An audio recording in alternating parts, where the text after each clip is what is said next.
We have been focused on launch angle and exit speed needed, but this chart actually shows what's needed to create some results. So we're calling this a damage region. So this could be a home run distance. It could be just some distance on the field to get it over the outfielders. Pick a number that you call damage.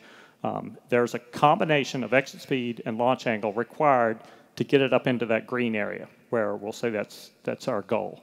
And you'll notice that as you move away from the center of that curve, the exit speeds go up drastically. So if you're hitting at low launch angles, and we'll just pick an example, and I guess I should point out, a lot of players live outside of that curve, by the way, and that's what we want to do to make them better. If we pick a dot outside of that curve, this ball's hit at 120 miles an hour, but only 10 degrees, and you can see what its trajectory looks like. That's one of those wasted hits, if you will. Probably is a base hit, but it's not really doing significant damage offensively.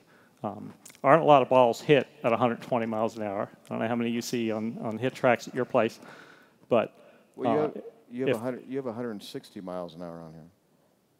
What's that? You have 160 miles an hour on here. Yeah, we're plotting it all the way out, right? If you go lower on launch angle, because I want that player. I want that player so too. do they. But hit it at -5 degrees, it's not going to help you a whole lot. If you shift over at a higher launch angle and drop the speed by 20 miles an hour in this case, that ball's a home run. That ball goes over 400 feet.